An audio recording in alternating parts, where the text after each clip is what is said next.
ನಮಸ್ಕಾರ.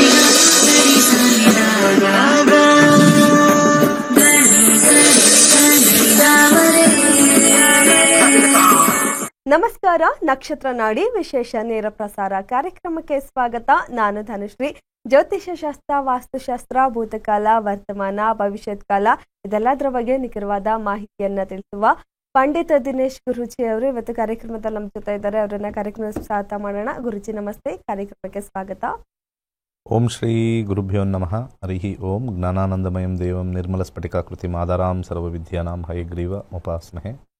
ಓಂ ನಮೋ ಭಗವತೆ ವಾಸುದೇವಾಯ. ಓಂ ನಮೋ ನಾರಾಯಣಾಯ. ನಮಸ್ಕಾರ. ಜ್ಯೋತಿಷ್ಯ ಶಾಸ್ತ್ರದ ಕ್ಲಾಸಸ್ ಬಗ್ಗೆ ನಮ್ಮ ಪ್ರತಿ ಕಾರ್ಯಕ್ರಮದಲ್ಲೂ ಪ್ರತಿನಿತ್ಯ ಕೂಡ ತಿಳಿಸ್ಕೊಡ್ತಾ ಇದ್ದೀವಿ. ಹಾಗೆ ನೀವು ಕಾಲ್ ಮಾಡ್ತೀರಾ. ಕಾಲ್ ಮಾಡಿದಾಗ ಗುರುಜಿ ಅವರು ಅದಕ್ಕೆ ಒಂದು ವಿಚಾರ ಪರಿಹಾರವನ್ನ ಅಲ್ಲ, ಏನಾಗ್ತಿದೆ ಮುಂದಕ್ಕೆ ಏನಾಗತ್ತೆ ಅನ್ನೋದನ್ನ ತಿಳಿಸ್ಕೊಡ್ತಾರೆ. ಜ್ಯೋತಿಷ್ಯವನ್ನ ಕಲ್ತ್ರೆ ಅದನ್ನ ನೀವೇ ತಿಳ್ಕೊಬೋದಾಗಿದೆ. ಏನಾಗತ್ತೆ ಮುಂದೆ ಭವಿಷ್ಯದಲ್ಲಿ, ಇದನ್ನ ಮಾಡ್ಬೇಕಾ ಮಾಡಬಾರ್ದು ಅನ್ನೋ ನಿಮ್ಮೆಲ್ಲ ಪ್ರಶ್ನೆಗೆ ಉತ್ತರವನ್ನ ನಿಮ್ಮ ಕೈಯಲ್ಲಿ ನೀವೇ ತಿಳ್ಕೊಬೋದಾಗಿದೆ. ಅದಕ್ಕೆ ನವೆಂಬರ್ 26ನೇ ತಾರೀಕು ಫ್ರೀ ಕ್ಲಾಸಸ್ ಇದೆ. ಫ್ರೀ ಕ್ಲಾಸ್ ಆಗಿರೋದ್ರಿಂದ ಯೋಚನೆ ಮಾಡೋ ಅವಶ್ಯಕತೆನೇ ಇಲ್ಲದೆ ಜಾಯಿನ್ ಆಗ್ಬೋದು. 2 ಅವರ್ ಕ್ಲಾಸಸ್ ಅನ್ನ ವಾಟ್ಸಪ್ ಅಲ್ಲಿ ಆನ್ಲೈನ್ ಅಲ್ಲಿ ಅಟೆಂಡ್ ಮಾಡಿ ಗುರುಜಿ ಅವರೇ ತಗೊಳ್ತಾರೆ. ನಿಮ್ಮೆಲ್ಲ ಪ್ರಶ್ನೆಗೆ ಉತ್ತರ ಕೊಡ್ತಾರೆ. ಡಿಸೆಂಬರ್ 1ನೇ ತಾರೀಕೆ 110ನೇ ಬ್ಯಾಚ್ ಶುರು ಆಗ್ತದೆ. ಕುಟುಂಬ ಸಮೇತದಲ್ಲಿ ಮನೇಲೆ ಕೂತು ಕಲಿಬಹುದು. ಕೇವಲ 7,000 ರೂಪಾಯಿಗೆ ನೀವು ಇಡೀ ಫ್ಯಾಮಿಲಿಯಲ್ಲಿ ನಿಮ್ಮ ಭವಿಷ್ಯದ ಬಗ್ಗೆ ತಿಳ್ಕೊಳ್ಳಕ್ಕೆ ಕ್ಲಾಸಸ್ ಅಲ್ಲಿ ಕಲಿಬಹುದು. ನೀವು 15 ದಿನದಲ್ಲಿ ನೀವು ಜ್ಯೋತಿಷ್ಯವನ್ನ ಕಲಿತೀರಾ. ಸ್ಕ್ರೀನ್ ಮೇಲೆ ಕಾಣ್ತಿರೋ ನಂಬರ್ಗೆ ಕಾಂಟ್ಯಾಕ್ಟ್ ಮಾಡಿ ನೀವು ಕ್ಲಾಸಸ್ಗಳಿಗೆ ಜಾಯಿನ್ ಆಗ್ಬೋದು. ಗುರುಜಿ, ಇವತ್ತಿನ ಕಾರ್ಯಕ್ರಮದಲ್ಲಿ ವಿಚಾರ ಅಂದ್ರೆ ಸಾಲದ ಬಗ್ಗೆ ಮಾತಾಡೋಣ ಅಂತ. ಯಾಕಂದ್ರೆ ತುಂಬಾ ಜನ ಎಂತ ಬಡವರಾಗಿರ್ಬೋದು, ಶ್ರೀಮಂತರಾಗಿರ್ಬೋದು, ಸಾಲ ಅನ್ನೋದು ಎಲ್ರಿಗೂ ಇದ್ದೇ ಇರುತ್ತೆ. ಕೆಲವೊಬ್ಬರಿಗೆ ಎಷ್ಟೇ ಕಷ್ಟಪಟ್ಟರು ಸಾಲ ತೀರ್ಸಕ್ ಆಗಲ್ಲ ಅಂತ ಹೇಳ್ತಾರೆ. ದುಡಿತಾ ಇರ್ತೀವಿ ಆದ್ರೂ ಸಾಲ ತೀರ್ಸಕ್ಕೆ ಆಗಲ್ಲ, ಮುಗಿಯೋದೇ ಇಲ್ಲ ಅಂತಾರೆ. ಅದು ಯಾಕೆ ಹಾಗಾಗತ್ತೆ? ಅದಕ್ಕೇನಾದ್ರು ಕಾರಣ ಇರತ್ತಾ ಜ್ಯೋತಿಷ್ಯದಲ್ಲಿ ಅಂತ? 6ನೇ ಮನೆ ಸಾಲದ ಮನೆ ಅಂತ ಕರಿತೀವಿ ಜ್ಯೋತಿಷ್ಯದಲ್ಲಿ. ಯಾವಾಗ ಈ 6ನೇ ಮನೆ 8ನೇ ಮನೆ ಸಂಬಂಧ ಹೊಂದಿರುತ್ತೆ ಅಥವಾ 12ನೇ ಮನೆ ಸಂಬಂಧ ಹೊಂದಿರುತ್ತೆ, ಅವರು ಸಾಲವನ್ನ ತಗೊಂಡಾದ ಮೇಲೆ ನಾನು ಮಾತಾಡ್ತಿರೋದು ತೀರ್ಸೋದಕ್ಕೆ ಬಹಳ ಕಷ್ಟ. 6 ಜೊತೆ 12 ಅಥವಾ 6 ಜೊತೆ 8ನೇ ಮನೆ ತುಂಬ ಕಷ್ಟಪಡ್ತಾರೆ. ಸಾಲಗಾರರು ಅಂತ ಹೇಳ್ತಾರಲ್ಲ, ಸಾಲಗಾರ ಆಗಿದ್ದೀನಿ ನಾನು ಅಂತ ಹೇಳ್ತಾರಲ್ಲ, ಅದು 6ನೇದೇ ಮೊದಲು. ಹಾಗೆ ಈ 6ನೇ ಮನೆಗೆ ಬಂದಿರತಕ್ಕಂಥ 8 ಮತ್ತು 12 ಅದನ್ನ ತೀರ್ಸಕ್ಕೆ ಅಷ್ಟು ಸುಲಭವಾಗಿ ಮಾಡಿಕೊಡಲ್ಲ, ಕಷ್ಟಗಳು ಕೊಡ್ತಾ ಇರುತ್ತೆ. 6ನೇ ಮನೆ ಯಾಕೆ ತಗೊಂಡಿದ್ದಾರೆ ಪರಾಶರದಲ್ಲಿ ಅಂತಂದ್ರೆ, 6ನೇ ಮನೆ ಆಕ್ಚುಲಿ ಬಯಕೆಯ ಮನೆ ಅಂತ ನಾವು ತಗೊಳ್ತೀವಿ. ಬಯಕೆ ಇದ್ದಾಗ ನಾವು ಅದು ಬೇಕು ಅಂದಾಗ ನಾವು ಸಾಲ ಮಾಡಿ ತಗೊಂಡ್ಬಿಡ್ತೀವಿ. ತೀರ್ಸಿದ್ರಾಯ್ತು ಬಿಡು. 6ನೇ ಮನೆ ಬಯಕೆಯಿಂದ ಪದಾರ್ಥ, ಪದಾರ್ಥದಿಂದ ಸಾಲ, ಸಾಲದಿಂದ ಸ್ವಲ್ಪ ಟೆನ್ಷನ್. ಹಾಗೆ ನಾವು ಮನೆ ಕಟ್ಟಬೇಕು ಅಂತಂದಾಗ್ಲೂ ಕೂಡ 6ನೇ ಮನೆನೇ ಬರುತ್ತೆ. ಯಾವುದೇ ಸಾಲ ಅಂತ ಬಂದಾಗ ಅದು 6ನೇ ಮನೆನೇ ಪ್ರಮುಖ. ತೀರಿಸ್ತೀವಾ, ಇದು ತೀರಿಸ್ತೀವಾ ಅನ್ನೋದು ಬಹಳ ಇಂಪಾರ್ಟೆಂಟ್ ಪ್ರಶ್ನೆ.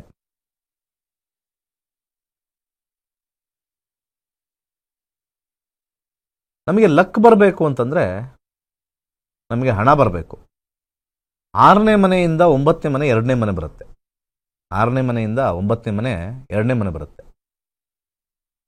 ಸೊ ನಮಗಲ್ಲಿ 9 ಅಂತಂದ್ರೆ ಒಂದು ರೀತಿ ಅದೃಷ್ಟ ಕುಲಾಯಿಸ್ತು ಅಂತಂದ್ರೆ ನಮಗೆ ಹೆಚ್ಚಿಗೆ ಇನ್ಫ್ಲೋ ಬರಬೇಕು. ಆ ಇನ್ಫ್ಲೋನೇ 2ನೇ ಮನೆ. ನಮ್ಮ ಜಾತಕದಲ್ಲಿ ದಶಾಭುಕ್ತಿಗಳಲ್ಲಿ ಯಾವಾಗ 2ನೇ ಮನೆ ಆಕ್ಟಿವೇಟ್ ಆಗುತ್ತೆ ಅಥವಾ 6ನೇ ಮನೆಗೆ 2ನೇ ಮನೆ ಆಗಿರ್ತಕ್ಕಂಥ 7ನೇ ಮನೆ ಆಕ್ಟಿವೇಟ್ ಆಗುತ್ತೆ, ಅಥವಾ 6ನೇ ಮನೆಗೆ 5ನೇ ಮನೆ ಅಂದ್ರೆ 10ನೇ ಮನೆ ಆಕ್ಟಿವೇಟ್ ಆಗುತ್ತೆ, ಹಾಗೆ 6ನೇ ಮನೆಗೆ 11ನೇ ಮನೆ ಆಗಿರ್ತಕ್ಕಂಥ 4ನೇ ಮನೆ ಆಕ್ಟಿವೇಟ್ ಆಗುತ್ತೆ. ಇವೆಲ್ಲವೂ ಕೂಡ ಹಣವನ್ನ ಕೊಡುತ್ತೆ. 6ನೇ ಮನೆಗೆ 6ನೇ ಮನೆನೇ 11ನೇ ಮನೆ. ಸೊ 11ನೇ ಮನೆನೂ ಕೂಡ ಆಕ್ಟಿವೇಟ್ ಆದ್ರೆ ಸಾಲ ತಗೊಂಡಾದ್ಮೇಲೆ ಸಾಲ ತೀರಿಸ್ತೀರ. ಅದು ಬಿಟ್ಟು 6ನೇ ಮನೆಗೆ ಹಿಂದಿನ ಮನೆ ಆಗಿರ್ತಕ್ಕಂಥ 5ನೇ ಮನೆ ಇದ್ರೆ ಸಾಲ ಮಾಡಿ ಓಡೋದ್ರು ಅಂತಾರಲ್ಲ 5ನೇ ಮನೆ. ಹಾಗೆ 6ನೇ ಮನೆಗೆ 7ನೇ ಮನೆ ಆಗಿರ್ತಕ್ಕಂಥ 12ನೇ ಮನೆ, ಅದನ್ನು ಕೂಡ ಸಾಲ ಕಟ್ಟಕ್ಕಾಗ್ದಲೆ ಮೋಸನೂ ಹೋಗ್ತಕ್ಕಂಥ ಚಾನ್ಸಸ್ ಇರುತ್ತೆ. ಅಂದರೆ ಮೋಸ ಮಾಡ್ತಕ್ಕಂಥ ಮೈಂಡು ಬಂದ್ಬಿಡುತ್ತೆ. ಹಾಗೆ 6ನೇ ಮನೆಗೆ 3ನೇ ಮನೆ ಆಗಿರ್ತಕ್ಕಂಥ 8ನೇ ಮನೆ, ಎಫರ್ಟ್ ಹಾಕ್ತಾ ಇದ್ದೀವಿ, ಸಿಗ್ತಾ ಇಲ್ಲ, ಕಷ್ಟ ಆಗ್ತಾ ಇದೆ. 3ನೇ ಮನೆ ಎಫರ್ಟು, 6ನೇ ಮನೆಗೆ 3ನೇ ಮನೆ ಎಫರ್ಟು. ಸೊ ಇಲ್ಲಿ 5ನೇ ಮನೆ, 8ನೇ ಮನೆ, 12ನೇ ಮನೆ ಬಂದಾಗ ಈ 6ನೇ ಮನೆ ಸಾಲ ತಗೊಂಡಿರ್ತಕ್ಕಂಥ ಒಂದು ವಿಚಾರದಲ್ಲಿ 6 ಅಂತ ತಗೊಂಡಾಗ ನಮಗೆ ಸಾಲ ತೀರ್ಸಕ್ಕಾಗ್ದಲೇ ಇನ್ನಷ್ಟು ಸಾಲ ಮಾಡ್ತಕ್ಕಂಥದ್ದು 5, 8, 12. ಒಂದು ಸಾಲಕ್ಕೆ ಇನ್ನೊಂದು. ಇದರಲ್ಲೇನಾದರೂ ನಿಮಗೆ ಕೆಲವು ಗ್ರಹಗಳಾಗಿರ್ತಕ್ಕಂಥ ರಾಹು ಮೊದಲು, ಶನಿ ಎರಡನೇದು ಮಂಗಳ, 3ನೇದು ಕೇತು, 4ನೇದು ಶನಿ, ಈ ಆರ್ಡರ್ಲ್ಲಿ ಏನಾದ್ರು ಈ ಕಾಂಬಿನೇಷನ್ ಬಂದು ಸಾಲ ಮಾಡಿದ್ರೆ, ರಾಹು ದಶದಲ್ಲಿ ಏನಾಗುತ್ತೆ ಈ ಕಾಂಬಿನೇಷನ್ ಇದ್ರೆ, ನೋಡಿ ರಾಹುನ ಎಲ್ಲರೂ ಬ್ಯಾಡ್ ಅಂತಾರೆ, ಬಟ್ ಕಾಂಬಿನೇಷನ್ ಮೇಲೆ ಬ್ಯಾಡ್ ಆಗುತ್ತೆ, ಕಾಂಬಿನೇಷನ್ ಮೇಲೆ ಗುಡ್ ಆಗುತ್ತೆ. 5, 8, 12 ಬಂದು ಸಾಲ ಮಾಡಿಬಿಟ್ಟಿದ್ರೆ ಹೋಗ್ತಾ ಹೋಗ್ತಾ ಸಾಲ ತೀರ್ಸಕ್ಕಾಗ್ದಲೆ ಇವತ್ತು ಇವ್ರ ಹತ್ರ ಸಾಲ, ನಾಳೆ ಅವ್ರ ಹತ್ರ ಸಾಲ, ಇವ್ರ ಹತ್ರ ಸಾಲ. ಸೊ ಒಂದು ಆಡು ಭಾಷೆ ಹೇಳ್ತಾರೆ, ಓ ಇವನಾ ಊರೆಲ್ಲ ಸಾಲ ಮಾಡ್ಕೊಂಡಿದ್ದಾನೆ, ಊರೆಲ್ಲ ಅವ್ರದ್ದು ತೆಗೆದು ಇವ್ರು ಕೊಡೋದು, ಇವ್ರದ್ದು ತೆಗೆದು ಅವ್ರು ಕೊಡೋದು, ಕ್ಯಾಪೆ ಹಾಕುವಂಥ ಕೆಲಸ ಈ ರಾಹು ನಕ್ಷತ್ರದಲ್ಲೋ ಅಥವಾ ರಾಹು ಸಬ್ಲಾಡಲ್ಲೋ ಅಥವಾ ರಾಹು ದಶದಲ್ಲೋ ಎಲ್ಲೋ ಒಂದು ಕಡೆ ಇನ್ಫ್ಲುಯೆನ್ಸ್ ಆಗಿಬಿಟ್ಟಿರುತ್ತೆ ರಾಹು, ಅಥವಾ ಮಂಗಳ ಇನ್ಫ್ಲುಯೆನ್ಸ್ ಆಗಿರುತ್ತೆ, ಅಥವಾ ಕೇತು, ಅಥವಾ ಶನಿ. ಈ 4 ಗ್ರಹಗಳ ಮಿಶ್ರಣವೇ ನಾವು 5, 8, 12 ಜೊತೆ ಸೇರಿಕೊಂಡಾಗ ಬಹಳ ಟಫ್ ಕಾಂಬಿನೇಷನ್ ಬಂದ್ಬಿಡುತ್ತೆ. ನಾವು ಸಾಲ ತೀರ್ಸೋಕ್ಕಾಗ್ತಾ ಇಲ್ಲ, ಅದನ್ನು ಪೂರೈಸೋಕ್ಕಾಗ್ತಾ ಇಲ್ಲ ಅಂತ ಬಂದ್ಬಿಡುತ್ತೆ. ಹಾಗೆ ಭಾಳ ಇಂಪಾರ್ಟೆಂಟ್ ಆಗಿರ್ತಕ್ಕಂಥದ್ದು ಏನು ಅಂತಂದರೆ, ಈ 5, 8, 12 ರಾಹುನಲ್ಲಿ ಬಂದಾಗ ಮೊಂಡಾಗ್ಬಿಡ್ತಾರೆ. ಹೋಗ್ತಾ ಹೋಗ್ತಾ ಹೋಗ್ತಾ ಮೊಂಡು ಕೊಡಲ್ಲ. ಏನೀಗ ಕೊಲೆ ಮಾಡ್ತೀರಾ, ಸಾಯಿಸಿ, ಆಯ್ತು ನಿಮ್ಮ ಮನೆಗೆ ಬರ್ತೀನಿ, ಹೊಡೆದು ಬಿಡಿ. ಅಥವಾ ಫಸ್ಟ್ ಸ್ಟಾರ್ಟಿಂಗ್ ರಾಹು ಏನು ಮಾಡುತ್ತೆ, ಮೋಸ ಮಾಡ್ಕೊಂಡು ಹೇಳ್ಕೊಂಬಂದಿರುತ್ತೆ, ಒಂದು ಸೈಟ್ ಮಾರ್ತಾ ಇದ್ದೀನಿ ಬಂದ್ಬಿಡುತ್ತೆ. ಈ ರಾಹುವಿನ ಕಾಮನ್ ಮಾತುಗಳು ಯಾವುದು ಅಂತಂದರೆ, ಯಾವುದೋ ಒಂದು ಪ್ರಾಜೆಕ್ಟ್ ಬರ್ತಾ ಇದೆ, ಕೋಟಿ ಬರ್ತಾ ಇದೆ, ಸಾಲ ತೀರಿಸ್ಬಿಡ್ತೀನಿ. ಒಂದು ಮನೆ, ಸಿಟಿಲಿ ಮನೆ ಇದೆ, ಮನೆ ಇಟ್ಟಿದ್ದೀವಿ, ಅದು ಮಾರಿದ ತಕ್ಷಣ ಇಮ್ಮಿಡಿಯೇಟ್ ನಿಮಗೆ ಫಸ್ಟ್, ನಾನು ಬೇರೆಯವ್ರಿಗೆ ಯಾರಿಗೂ ಇಲ್ಲ, ನಿಮಗೆ ಫಸ್ಟ್ ಕೊಡೋದು ನಾನು, ನಿಮಗೆ ನಿಮಗೆ ಫಸ್ಟ್. ಈಗ ಯಾರ ಹತ್ರ ಹೋದ್ರು ಇದೇ ಡೈಲಾಗು, ನಿಮಗೆ ಫಸ್ಟ್. ತಿರುಪತಿ ಚೊಂಬಾರು ಮಾರ್ಕೋಬಹುದು. ಗುರುಜಿ ಈಗ ಏನಾಗಿದೆ, ಯಾಕೆ ತಿರುಪತಿ ಚೊಂಬು ಅಂತಾರೆ ಗೊತ್ತಾ? ಒಂದ್ಸತಿ ತಿರುಪತಿ ಉಂಡೇಲಿ ನಾವು ದುಡ್ಡು ಹಾಕಿದ್ರೆ ಅದು ಮಗುನೂ ಹಾಕಿದ್ರು ಕೂಡ ವಾಪಸ್ ಕೊಡಲ್ಲ ರೂಲ್ಸ್ ಪ್ರಕಾರ. ಅದು ರೂಲ್ಸ್ ಪ್ರಕಾರ ಆ ಉಂಡೆ ಒಳಗಡೆ ಯಾರ್ದು ಮಗು ಹಾಕಿ ಅದು ತುಂಬ ಗಲಾಟೆ ಆಗಿ ಒಂದ್ಸತಿ ಅದು ಹೋದ್ರೆ ಅದು ರೂಲ್ಸ್ ಪ್ರಕಾರ ವಾಪಸ್ ಕೊಡಂಗಿಲ್ಲ ಅಂತ ಬಂದು ಇದಿದೆ ಅಲ್ಲಿ ನಿದರ್ಶನ ಇದೆ. ಏನು ಹಾಕಿದ್ರು ಅದು ದೇವಸ್ಥಾನಕ್ಕೆ, ದೇವರಿಗೆ ಅಂತ ಇದೆ. ನೀವು ಏನು ಹಾಕಿದ್ರು ಹೋಯ್ತಲ್ಲ, ಮೊಬೈಲ್ ಹಾಕಿದ್ರು ಹೋಯ್ತದು ಹಾಕ್ಬೇಕಾದ್ರೆ. ಸೊ ಆ ರೀತಿ ತಗೊಳ್ಬೇಕಾದ್ರೆ ಏನೋ ಕೇಳ್ತಾ ಇದ್ದಿಲ್ಲಮ್ಮ. ಅದೇ ಈಗ ಹೇಳೋಕ್ ಬಂದೆ ಅಷ್ಟೇ, ತಗೊಳೋಕ್ಕಿಂತ ಮುಂಚೆ ಸಾಲ ತಗೊಂಡವ್ರು ಕಷ್ಟ ಅನ್ಭವಿಸ್ತಾ ಇದ್ರು, ಈಗ ಸಾಲ ಕೊಟ್ಟವರು ಕಷ್ಟ ಅನ್ಭವಿಸ್ತಾ ಇದ್ದಾರೆ ವಾಪಸ್ ತಗೊಳಕ್. ಅದನ್ನೇ ತಾನೇ ಎಷ್ಟೊಂದು ಜನ ಈ ಅಂಗಡಿಗಳೆಲ್ಲ ಹಾಕ್ತಾ ಇದ್ರು, ಸಾಲ ಕೊಟ್ಟು ಸ್ನೇಹ ಕಳೆದುಕೊಳ್ಳಬೇಡಿ, ಕೆಟ್ಟ ಅಂತ ಹೇಳ್ತಾರಲ್ಲ. ಕೆಡೋರು ತಗೊಳ್ಳೋರಲ್ಲ, ಯಾವಾಗಲೂ ಕೂಡ ಕೊಡೋರೆ. ಇದು ಜಗದ ನಿಯಮ. ಯಾಕೆ ಅಂದರೆ ಅವರವರ ಕರ್ಮಾನುಸಾರ ಭಗವಂತ ಅವ್ರಿಗೆ ಕಷ್ಟ ಕೊಟ್ಟಿರ್ತಾನೆ. ನೀವು ಸಹಾಯ ಮಾಡಿ ಆ ಕರ್ಮವನ್ನ ನೀವು ತಗೊಳ್ಳಿ. ಸಿಂಪಲ್. ನೀವು ಯಾವ ಥರ ಕೊಡಬೇಕು ಅಂತಂದ್ರೆ, ಅವ್ನು ರಿಟರ್ನ್ ಮಾಡದೆ ಹೋದ್ರೂ ಕೂಡ ಸ್ವಲ್ಪ ತಡ್ಕೋಬಹುದು ನಾವು ಅನ್ನೋ ಒಂದು ವಿಚಾರ ನಮ್ಮ ಜೀವನದಲ್ಲಿ ಏನು ಅಂತ ಓಕೆ. ನಿಮ್ಮ ಜೀವನ ಮತ್ತೆ ಸರ್ವಸ್ವವನ್ನೇ ಕೊಟ್ಬಿಟ್ರೆ ನೀವು ಅವರ ಕರ್ಮ ಆ್ಯಡ್ ಮಾಡ್ಕೊಳ್ಳಿ ಅಷ್ಟೇ. ನೀವು ಯಾರನ್ನೂ ಬ್ಲೇಮ್ ಮಾಡಂಗಿಲ್ಲ. ಜಾತಕ ಬಂದು ಕೇಳೋ ಅವಶ್ಯಕತೆನೇ ಇಲ್ಲ. ನಿಮ್ಮ ಜಾತಕ ಚೆನ್ನಾಗಿ ತೋರಿಸ್ತಾ ಇರ್ಬೋದು, ಅವ್ರದ್ದು ಎಕ್ಸ್ಚೇಂಜ್ ಮಾಡ್ಕೊಂಡಾಗ ಅವ್ರದ್ದು ಜಾತಕನೂ ಸೇರಿಸ್ಕೋಬೇಕು. ಅಂದರೆ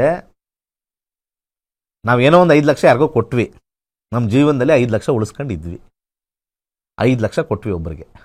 ನನ್ನ ಜಾತಕದಲ್ಲಿ ನೋಡಿ ಬರುತ್ತಾ ಅಂತಂದಕ್ಕೆ ಅಲ್ಲಿ ಸ್ವಲ್ಪ ಚೆನ್ನಾಗೇ ತೋರಿಸ್ತಾ ಇರ್ಬೋದು. ಅವರ ಜಾತಕದಲ್ಲಿ ನೋಡಿದ್ರೆ ಏನೂ ಇರಲ್ಲ, 5, 8, 12 ಇರುತ್ತೆ. ಅವರದನ್ನ ಇವರು ಹಾಕೊಂಡವ್ರೆ. ಅಂದರೆ ಬ್ಯಾಂಕು ದಿವಾಳಿ ಆಗಿರೋದು ಹೇಗೆ? ಅನೇಕ ಜನರ ಕಷ್ಟಗಳನ್ನು ಸಾಲ ಕೊಟ್ಟು ಬ್ಯಾಂಕ್ಗಳು ಮುಚ್ಚೋಗಿರೋದು, ಅವರೆಲ್ಲ ಕಾಂಬಿನೇಷನ್ ಬ್ಯಾಂಕ್ ಮುಚ್ಚೋಗಿರೋದು. ಓಕೆ, ಅವು ಇಬ್ರದ್ದು ಸೇರಿ ವರ್ಕ್ ಆಗುತ್ತೆ ಇಲ್ಲಿ, ನಾಟ್ ಓನ್ಲಿ ತಗೊಂಡವರು ಅಥವಾ ಕೊಟ್ಟವರು. ಗಂಡ ಹೆಂಡತಿಗೆ ಮಾತ್ರ ಸಾಲಾವಳಿ ನೋಡ್ತೀರಾ? ಎಲ್ಲ ಯಾರ ವೀಕ್ಷಕರೇ, ಗಂಡ ಹೆಂಡತಿಗೆ ಮಾತ್ರ ಸಾಲಾವಳಿ ಅಲ್ವಾ? ಆದ್ರೆ ನೀವು ಕೊಟ್ಟವ್ರಿಗೆ ಸಾಲಾವಳಿ ಬೇಡವಾ? ನನ್ನ ಜೊತೆ ಪ್ರೆಸೆಂಟ್ ಸಿಚುವೇಶನ್ ಈ ಸಾಲಾವಳಿ ನೋಡೋದು ತುಂಬಾನೇ ಇಂಪಾರ್ಟೆಂಟ್ ಆಗಿದೆ. ಅದಾಗಲ್ಲ, ಯಾರ ಜಾತಕ ನೋಡ್ಕೊಂಡು ಯಾರು ಕೊಡ್ತಾರೆ? ಅದಕ್ಕೆ ಜ್ಯೋತಿಷ್ಯ ಕಲ್ತ್ರೆ ಒಬ್ಬ ವ್ಯಕ್ತಿ, ಒಬ್ಬ ಬಹಳ ಪ್ರಾಣ ಸ್ನೇಹಿತ ಅನ್ಕೋಬಹುದು, ಅವನೇನೋ ಬಂದು ದುಡ್ಡು ಕೇಳ್ತಾ ಇದ್ದಾನೆ, ಪ್ರಶ್ನಾಶಾಸ್ತ್ರ ಹಾಕಿದ್ರೆ ಅದು ಹೇಳ್ಬಿಡುತ್ತೆ ಇದು ತಿರುಪತಿಗೆ ಹೋಗುತ್ತಾ, ಕೊಡ್ತಾರೋ ಇಲ್ವೋ ಅಂತ ಕ್ಲಿಯರ್ ಆಗಿ ಗೊತ್ತಾಗುತ್ತೆ. ಆರಾಮಾಗಿ 7ನೇ ಮನೆ ಪ್ರಶ್ನಾಶಾಸ್ತ್ರ ಹಾಕಿ 7ನೇ ಮನೆ. ನಮ್ಗೆ ಎಷ್ಟು ನಿದರ್ಶನಗಳು ನಮ್ಮ ಇದ್ರಲ್ಲಿಲ್ಲ, ಪ್ರೋಗ್ರಾಮ್ ಅಲ್ಲಿ ಇಲ್ಲ. ಹೌದು, ಕರ್ನಾಟಕದಲ್ಲಿ ನಂಬರ್ 1 ಜ್ಯೋತಿಷ್ಯ ಅಂದ್ರೆ ನಕ್ಷತ್ರನಾಡಿ ಒಂದೇನೆ ಫಾರ್ ಅಕ್ಯುರೇಸಿ. ಇನ್ನು ಮಿಕ್ದವೆಲ್ಲ ಬೂಟಾಟಿಕೆ, ಸುಮ್ಮನೆ ಡ್ರೆಸ್, ಫ್ಯಾನ್ಸಿ ಡ್ರೆಸ್ ಪ್ರೋಗ್ರಾಮ್ಸ್. ನನ್ನ ಪ್ರಕಾರ ಫ್ಯಾನ್ಸಿ ಡ್ರೆಸ್ ಪ್ರೋಗ್ರಾಮ್ಸ್ ಇನ್ನೆಲ್ಲ ಬರೋದಿಲ್ಲ. ಯಾಕೆಂದ್ರೆ ನನ್ನ ಪ್ರೋಗ್ರಾಮು ಬಗ್ಗೆ ಯಾಕೆ ಹೇಳಬೇಕು ಅಂತಂದ್ರೆ, ಜನಗಳಿಗೆ ಜ್ಯೋತಿಷ್ಯದ ಅರಿವು ಬಹಳ ಕಮ್ಮಿ ಇದೆ. ಆಮೇಲೆ ಬೇರೆಯವರೆಲ್ಲ ಭರವಸೆ ಕೊಟ್ಟಿರ್ತಕ್ಕಂಥ ಪ್ರೋಗ್ರಾಮ್ಗಳು ಕೊಟ್ಟಿರ್ತಾರೆ. ಜ್ಯೋತಿಷ್ಯದಲ್ಲಿ ಭರವಸೆ ಕೊಡೋಕ್ಕಾಗಲ್ಲ, ಏನಿದೆ ಅದು ಹೇಳೋದಷ್ಟೇ. ಬರುತ್ತೆ ಬರುತ್ತೆ, ಬರಲ್ಲ, ಬರಬಹುದು ಅರ್ಧ ಭಾಗ, ಈ ರೀತಿ 3 ಲೆವೆಲಲ್ಲಿ ಮಾತ್ರ ಹೇಳಕ್ ಸಾಧ್ಯ. ಅದು ಬಿಟ್ಟು ಪೂಜೆ ಮಾಡ್ರಿ, ಅದು ಮಾಡ್ರಿ, ಇದು ಮಾಡ್ರಿ, ದೇವಸ್ಥಾನಕ್ಕೆ ಓಡೋಗ್ರಿ, ಇದು ಕೊಡೋಗ್ರಿ ಅಂತಂದ್ರೆ, ಆ ದೇವಸ್ಥಾನಕ್ಕೆ ಓಡೋಗೋದು ಏನಕ್ಕೆ? ಸುಮ್ಮನೆ ಮಾಡಿರ್ತಕ್ಕಂಥ ಪ್ರಾಯಶ್ಚಿತ್ತಕ್ಕೆ ಓಡೋದ್ರೆ ಓಕೆ, ಮಾಡೋದು ಮಾಡ್ಬಿಟ್ಟು ದೇವ್ರ ಹತ್ರ ಹೋದ್ರೆ ಏನು ಸಿಗ್ತದೆ ನಿಮಗೆ ಅಲ್ವಾ? ಜನಗಳು ಮಂತ್ರಗಳು ಹೇಳಬೇಕಾದ್ರೆ ಉಚ್ಚಾರಣೆ ಸರಿಗಿರ್ಬೇಕಾ ಅಂತ ನನ್ನನ್ನು ಕೇಳ್ತಾರೆ, ತುಂಬಾ ಜನ ಗುರುಗಳ ಹತ್ರ ಕೇಳ್ತಾರೆ. ಚಾಡಿ ಹೇಳಬೇಕಾದ್ರೆ ಉಚ್ಚಾರಣೆ ಹೆಂಗಿರುತ್ತೆ? ಅದು ಸ್ಪಷ್ಟವಾಗಿರುತ್ತಲ್ವ? ಮಂತ್ರಗಳನ್ನೋದು ಅಂದ್ರೆ ಒಳ್ಳೆಯ ವಿಚಾರ. ತುಂಬಾ ಜನ ಇದಕ್ಕೆ ಈ ನಮ್ಮ ಜನಮರಳು ಜಾತ್ರೆ ಮರಳು ಅಂದಾಗೆ ನಾನು ಯಂತ್ರಮಂತ್ರ ತಂತ್ರ ಬರೆದಿರ್ತಕ್ಕಂಥ ಪುಸ್ತಕ ಕೊಟ್ಟಾಗ, ಗುರುಗಳೇ ಮಂತ್ರ ಉಚ್ಚಾರಣೆ ತಪ್ಪಾದ್ರೆ ನಮ್ಗೇನಾದ್ರು ಆಗ್ತದಾ? ಇಲ್ಲ. ಇನ್ನೊಬ್ಬರ ಬಗ್ಗೆ ಚಾಡಿ ಹೇಳಿದಾಗ, ಇನ್ನೊಬ್ಬರ ಅದು ನೀಟಾಗಿ ಚಾಡಿ ಹೇಳ್ತೀರ, ಕರೆಕ್ಟಾಗಿ ಪಿನ್ ಟು ಪಿನ್, ಅದರಲ್ಲಿ ಪದಗಳು ಬಳಕೆ ಪರ್ಫೆಕ್ಟ್ ಆಗಿರುತ್ತೆ. ಮಂತ್ರದಲ್ಲಿ ಉಚ್ಚಾರಣೆ ತಪ್ಪಾಗ್ಬೋದು, ಆದರೆ ಚಾಡಿ ಹೇಳೋದ್ರಲ್ಲಿ ತಪ್ಪಾಗಲ್ಲ, ಅದ್ರಲ್ಲಿ ಸ್ಪಷ್ಟವಾಗಿರ್ತಕ್ಕಂಥದ್ದು. ಅಂಥದಕ್ಕೆ ನಿಮಗೆ ದೋಷ ಬರುತ್ತೆ ಹೊರತು ಮಂತ್ರ ಪಠನೆ ಏನಾದ್ರು ಹಂಗೆ ಹಿಂಗೆ ಆದರೆ ಯಾವುದೂ ಇಲ್ಲ ಆ ಥರ. ಈಗ ಒಬ್ಬ ತಮಿಳ್ನಾಡಿಂದ ಬರ್ತಾನೆ, ಆಂಧ್ರದಿಂದ ಬರ್ತಾನೆ, ಅವನು ಕನ್ನಡ ಮಾತಾಡ್ತಕ್ಕಂಥ ಶೈಲಿನೇ ಬೇರೆ ಇರುತ್ತಲ್ಲ, ಹೌದು ಅಲ್ವಾ? ಅದರಲ್ಲಿ ಸ್ವಲ್ಪ ತೆಲುಗು ಮಿಕ್ಸೋ ಅಥವಾ ತಮಿಳ್ ಮಿಕ್ಸೋ ಇರುತ್ತೆ. ಹಾಗಿದ್ದ ತಕ್ಷಣ ನಾವೇನು ತಪ್ಪು ಹೇಳ್ದ ಅಂತ ಹೇಳೋಕ್ಕಾಗಲ್ಲ. ಅವನ ಭಾಷೆ ಸ್ವರೂಪದಲ್ಲಿ ದಕ್ಷಿಣ ಭಾರತದಲ್ಲಿ ಹೇಳ್ತಕ್ಕಂಥ ಮಂತ್ರಗಳು ಉತ್ತರ ಭಾರತದಲ್ಲಿ ಹೇಳ್ತಕ್ಕಂಥ ಮಂತ್ರಗಳ ಶೈಲಿನೇ ಬೇರೆ. ಅವ್ರು ಸ್ವಲ್ಪ ಹಿಂದಿಯವ್ರು ಹೇಳ್ದಂಗೆ ಇರ್ತದೆ, ಇಲ್ಲಿ ಸಂಸ್ಕೃತ ಹೇಳ್ದಂಗೆ ಇರ್ತಾರೆ. ಅದೇ ತಮಿಳ್ನಾಡು ಹೇಳಿದ್ರೆ ಯಾರೋ ತಮಿಳ್ ಥರನೇ ಮಂತ್ರ ಬರ್ತಾ ಇದೆ ಅನ್ಸುತ್ತೆ. ಮಲಯಾಳಂ ಹತ್ರ ಹೋದ್ರೆ ಮಲಯಾಳಂ ಥರ ಸೌಂಡ್ ಬರ್ತಾ ಇದೆ ಹಂಗೆ. ಸೊ ಇಲ್ಲಿ ಮೂಲ ಮಂತ್ರ ಹೇಳೋದಷ್ಟೇನೆ. ಸೊ ಸಾಲ ತೀರಿಸ್ಬೇಕು ಅಂತಂದ್ರೆ ನಮಗೆ 2ನೇ ಮನೆ, 7ನೇ ಮನೆ, 2ನೇ ಮನೆ ಆದ್ಮೇಲೆ 4ನೇ ಮನೆ ಮಿಸ್ ಆಯ್ತು. 2, 4, 7, 10, 11 ನಮ್ಮ ದಶಾದಲ್ಲಿ ಭುಕ್ತಿಗಳಲ್ಲಿ ಈ ಮನೆಗಳು ಬಂದಾಗ ನಮಗೆ ಇನ್ಕಮ್ ಬರುತ್ತೆ, ಅದನ್ನು ತೀರಿಸ್ತೀವಿ. ಇದು ಇನ್ಕಮ್. ಸೊ ಆ ಕಾರಣದಿಂದನೇ ಸಾಲ ಕೊಡೋಕ್ಕಿಂತ ಮುಂಚೆ ಹುಷಾರು ಅಂತ ನಾವು ಕೊಡೋರು ಮಾತ್ರ ಹೇಳ್ತೀವಿ. ತಗೊಳ್ಳೋರು ಎಲ್ಲ ಕಡೆ ಸಿಗುತ್ತೆ. ಈಗ ಅವ್ರಿಗೇನು ಇವತ್ತೇನು ತಗೊಳ್ಳೋರ್ಗೆ ಏನು ತೊಂದರೆ ಇಲ್ಲ. ನಾನು ಅದ್ರ ಬಗ್ಗೆ ಸಾಲ ಸಿಗುತ್ತಾ ಬೇಕಾದಷ್ಟು ನೀವೊಂದಷ್ಟು 4 ಜನಕ್ಕೆ ಒಂದು ಕೆಲಸ ಮಾಡಿ, ಒಂದು ಚೆನ್ನಾಗಿ ಸೇವೆ ಮಾಡಿ. ಅವ್ರ ಮನೆಗೆ ಹೋಗಿ ಪಲಾವ್ ಕೊಡೋದಂತೆ, ಬಿರಿಯಾನಿ ಕೊಡೋದಂತೆ, ಫುಲ್ ಒಳ್ಳೆ ರ್ಯಾಪೋ ಬೆಳ್ಕೊಳ್ಳಿ. Rapport, it's known as rapport. ಗಂಡಸರಾದರೆ ಸಾಯಂಕಾಲ ಆದರೆ ಒಂದು 60-90 ಕೊಟ್ಬಿಡಿ. ಫ್ರೆಂಡ್ಲಿ ಥರ ಒಂದು 6 ತಿಂಗಳು ಹೋಗಿ, ಅಣ್ಣ ಅರ್ಜೆಂಟ್ ಅಣ್ಣ ಒಂದು 10,000 ಅಂತ ಸ್ಟಾರ್ಟ್ ಮಾಡಿ. ಕೊಟ್ಟಿಲ್ಲ ಕೇಳಿ. ನೀವು 10 ಜನಕ್ಕೆ ಈ ಥರ ಸೇವೆ ಮಾಡಿ ಫಸ್ಟು. ನಿಮ್ದು ಇದೇ ಬಂಡವಾಳ. ತುಂಬ ಜನ ಈ ಸಾಲ ಮಾಡಿ ಓಡೋಗ್ರದ್ದು ಇದೇ ಬಂಡವಾಳ. ಮುಂದಿನ ಸಂಚಿಕೆಯಲ್ಲಿ ಈ ಕೆಲಸ ಕೊಡಿಸ್ತೀವಿ ಅನ್ನೋರ್ದು ಇನ್ನೊಂದಿದೆ ಮನೆಗಳು, ಅದ್ರ ಬಗ್ಗೆ ಮುಂದಿನ ಸಂಚಿಕೆಯಲ್ಲಿ ಮಾಡ್ತೀವಿ. ಗೌರ್ಮೆಂಟ್ ಕೆಲಸ ಕೊಡಿಸ್ತೀವಿ ಅಂತ ಹಾಕೊಂಡು ಟೋಪಿ ಹಾಕ್ತಾರಲ್ಲ, ಅವ್ರ ಬಗ್ಗೆ ಮಾತಾಡೋಣ. ಇದೆಲ್ಲ ತಿಳ್ಕೊಳ್ಳುವಂತಹ ವಿಚಾರಗಳನ್ನೇ ಗುರುಜಿ ಮುಂದುವರ್ಸೋಣ. ಒಂದು ಬ್ರೇಕ್ ತಗೊಳ್ಳೋಣ. ಅದಕ್ಕೂ ಮುಂಚೆ ಜ್ಯೋತಿಷ್ಯ ಶಾಸ್ತ್ರದ ಕ್ಲಾಸಸ್ ಅಲ್ಲಿ ನೀವೇನೆಲ್ಲ ಕಲಿತೀರಾ ಅನ್ನೋದ್ರ ಬಗ್ಗೆ ಈ ವಿಡಿಯೋದಲ್ಲಿದೆ, ನೋಡ್ಕೊಂಡು. ಎಲ್ಲರಿಗೂ ನಮಸ್ಕಾರ. ವೈಜ್ಞಾನಿಕ ತಂತ್ರಜ್ಞಾನವನ್ನು ಒಳಗೊಂಡಿರುವ ನಕ್ಷತ್ರ ನಾಡಿ ಜ್ಯೋತಿಷ್ಯ ತರಗತಿಗಳಿಗೆ ಸುಸ್ವಾಗತ. ಈ ತರಗತಿಗಳಲ್ಲಿ ಪಂಡಿತ್ ದಿನೇಶ್ ಗುರೂಜಿ ಅವರು ಕಲಿಸಿಕೊಡುವ ವಿಚಾರಗಳೆಂದರೆ ನಮ್ಮ ಬ್ರಹ್ಮಾಂಡದ ಸೃಷ್ಟಿ, ವಿಷ್ಣುವಿನ ದಶಾವತಾರಗಳಲ್ಲಿ ವೈಜ್ಞಾನಿಕ ಆಧಾರ, 4 ಯುಗಗಳು, ಉತ್ತರ ಧ್ರುವದ ಪ್ರಾಮುಖ್ಯತೆ, ನಕ್ಷತ್ರಗಳು, ರಾಶಿಗಳು, ರಾಹು ಮತ್ತು ಕೇತು ಪುರಾಣ, ರಾಶಿ ಚಕ್ರದಲ್ಲಿ 27 ನಕ್ಷತ್ರಗಳ ಸ್ಥಾನ, ರಾಶಿ ಚಕ್ರದ ಡಿಗ್ರಿ ಲೆಕ್ಕಾಚಾರ, ನಕ್ಷತ್ರದ 108 ಪಾದಗಳು, ದಶಾ ಲೆಕ್ಕಾಚಾರ, ರಾಶಿ ಚಕ್ರದ ಗುಣಲಕ್ಷಣಗಳು, ಲಗ್ನದ ಪ್ರಾಮುಖ್ಯತೆ, ಲಗ್ನ ಲೆಕ್ಕಾಚಾರ, ದಿನಗಳಲ್ಲಿ ಲಗ್ನವನ್ನು ಕಂಡುಹಿಡಿಯುವ ಸರಳ ಲೆಕ್ಕಾಚಾರ, ಲಗ್ನದಿಂದ ವಿವಿಧ ಮನೆಗಳಲ್ಲಿನ ಗ್ರಹಗಳು, ನಕ್ಷತ್ರ ನಾಡಿ ತತ್ವಗಳು, ಗ್ರಹಾಧಿಪತಿ, ನಕ್ಷತ್ರಾಧಿಪತಿ, ಉಪ ನಕ್ಷತ್ರಾಧಿಪತಿ ಲೆಕ್ಕಾಚಾರ, ಪ್ರಶ್ನಾಶಾಸ್ತ್ರದ ಮುಖೇನ 249 ವಿಭಾಗಗಳ ಲೆಕ್ಕಾಚಾರ, ವಿಶ್ಲೇಷಣೆಯಲ್ಲಿ ದಶಾ, ಭುಕ್ತಿ, ಅಂತರ್ಭುಕ್ತಿಯ ಅರ್ಥ, ಜಾತಕದಲ್ಲಿ, ಶಿಕ್ಷಣದಲ್ಲಿ ಆಯ್ದುಕೊಳ್ಳಬಹುದಾದ ಕೋರ್ಸ್, ಪಡೆಯಬಹುದಾದ ಶೇಕಡವಾರು ಯಶಸ್ಸು, ಉದ್ಯೋಗ ಅಥವಾ ವ್ಯವಹಾರದಲ್ಲಿ ಕ್ಷೇತ್ರದ ಆಯ್ಕೆ, ವ್ಯವಹಾರದಲ್ಲಿ ಯಶಸ್ಸಿನ ಲೆಕ್ಕಾಚಾರ, ಮದುವೆ ವಿಚಾರದಲ್ಲಿ ಸಂಯೋಗಗಳು, ತೊಂದರೆಗಳು, ವಿಚ್ಛೇದನ, ಸಂತಾನದಲ್ಲಿ ತೊಂದರೆಗಳು, ವಿಳಂಬವಾಗುವುದು, ಆಸ್ತಿ ಅಥವಾ ವಾಹನ ಖರೀದಿಯಲ್ಲಿನ ಸಮಯವನ್ನು ತಿಳಿಯುವುದು, ಆರೋಗ್ಯ ವಿಚಾರಗಳಲ್ಲಿ ಶುಭ ಅಶುಭ ಸಮಯದ ಲೆಕ್ಕಾಚಾರ, ಆರೋಗ್ಯ ಸಮಸ್ಯೆಗಳು ಉಂಟಾಗುವ ಸಮಯ ಮುಂತಾದ ವಿಚಾರಗಳ 3 ಹಂತಗಳಲ್ಲಿ ಶುಭ ಅಶುಭ ಸಂಯೋಗಗಳ ವಿಭಜನೆ, ಪವರ್ ಪೊಸಿಷನ್, ಪುಷ್ಪಲ್ ಸಿದ್ಧಾಂತ, ಗೋಚಾರದ ವಿಶ್ಲೇಷಣೆ, ಆಯ್ದ ಸೆಲೆಬ್ರಿಟಿಗಳ ಜಾತಕಗಳ ವಿಶ್ಲೇಷಣೆ, ಪರಿಹಾರಗಳು, ರತ್ನಗಳು, ರುದ್ರಾಕ್ಷಿಗಳು, ಮಂತ್ರ, ಕಲರ್ ಥೆರಪಿ, ದಾನದ ಪರಿಕಲ್ಪನೆ, ಇನ್ನು ಅನೇಕ ವಿಚಾರಗಳ ಬಗ್ಗೆ ಅತ್ಯಂತ ಸರಳವಾಗಿ ಗುರೂಜಿಯವರು ತರಗತಿಯಲ್ಲಿ ಕಲಿಸಿಕೊಡುತ್ತಾರೆ. ಈ ತರಗತಿ ಜೊತೆಗೆ ಅತ್ಯಾಧುನಿಕ ತಂತ್ರಜ್ಞಾನದಿಂದ ಬಳಕೆಯಲ್ಲಿರುವ ಗೋಲ್ಡ್ ಟ್ರೀ ಆಸ್ಟ್ರೋ ಆಪ್ ಮೂಲಕ ಜಾತಕವನ್ನು ಪರಿಶೀಲಿಸುವ ಸುಲಭವಾದ ತಂತ್ರಗಳನ್ನು ಗುರೂಜಿಯವರು ತಿಳಿಸಿಕೊಡುತ್ತಾರೆ. ಜೀವನಕ್ಕೆ ಅತ್ಯಗತ್ಯವಾಗಿರುವ ವಿಚಾರಗಳನ್ನು ತಿಳಿಯಲು ಇಂದೇ ಈ ನಕ್ಷತ್ರ ನಾಡಿ ತರಗತಿಯನ್ನು ಸೇರಿ ನಿಮ್ಮ ಜೀವನದ ವಿಚಾರಗಳಿಗೆ ಮಾರ್ಗದರ್ಶಕವಾಗಿರುವ ಜ್ಯೋತಿಷ್ಯವನ್ನು ಅಳವಡಿಸಿಕೊಳ್ಳಿ. ಹೆಚ್ಚಿನ ಮಾಹಿತಿಗೆ ಇಂದೇ ನಮ್ಮ ನಕ್ಷತ್ರ ನಾಡಿಯನ್ನು ಸಂಪರ್ಕಿಸಿ. ಧನ್ಯವಾದಗಳು.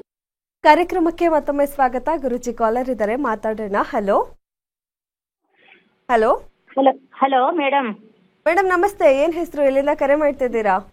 ಬೆಂಗಳೂರಿಂದ ಮೇಡಮ್, ಆಶಾ ಅಂತ. ಓಕೆ, ಯಾರ ಬಗ್ಗೆ ಕೇಳಬೇಕಿತ್ತು? ಮಗಳ ಬಗ್ಗೆ ಕೇಳಬೇಕಿತ್ತು. ಡೇಟ್ ಆಫ್ ಬರ್ತ್ ಹೇಳಿ ಅವ್ರದ್ದು. 13/11/2002.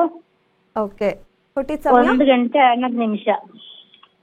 ಯಾವಾಗ, ರಾತ್ರಿನಾ ಬೆಳಗ್ಗೆನಾ? ಬೆಳಿಗ್ಗೆ. ಅಂದ್ರೆ ಮಧ್ಯಾಹ್ನ ಅಲ್ಲ, 12ನೇ ರಾತ್ರಿ 1:11. Okay, done. ಹುಟ್ಟಿದೂರು? ಮಂಗಳೂರು. ಓಕೆ ಮೇಡಮ್, ಏನ್ ಪ್ರಶ್ನೆ ಇದೆ ಕೇಳಿ. ಅವಳ ಕೆಲ್ಸದ ಬಗ್ಗೆ ಕೇಳ್ಬೇಕಿತ್ತು ಮೇಡಮ್. ಮಾತಾಡಿ, ಗುರುಜಿ ಇದ್ದಾರೆ. ನಮಸ್ತೆ ಗುರುಜಿ. ನಮಸ್ಕಾರ. ನಮಸ್ಕಾರ. ನಮಸ್ಕಾರ. ನಮಸ್ಕಾರ ಗುರುಜಿ. ಕುಂಭರಾಶಿಯಲ್ಲಿ ಹುಟ್ಟಿರ್ತಕ್ಕಂಥದ್ದು ಶತಭಿಷ ನಕ್ಷತ್ರ. ಹೌದು. ಸಿಂಹ ಲಗ್ನದಲ್ಲಿ ಹುಟ್ಟಿದ್ದಾರೆ. ಅದಕ್ಕೆ ಈಗ ಡಿಗ್ರಿ ಮುಗಿಸಿದ್ರಾ? ಇಂಜಿನಿಯರ್ ಮಾಡಿ ಮುಗಿಸಿದಾಳೆ. ಕೆಲ್ಸಕ್ಕೆ ಹೋಗ್ತಾ ಇದ್ದಾಳೆ. ಬೇರೆ ಕೆಲಸ ಹುಡುಕ್ತಾ ಇದ್ದಾಳೆ. ಚೇಂಜ್ ಆಫ್ ಜಾಬಾ? ಏನ್ ಸರ್? Change of job.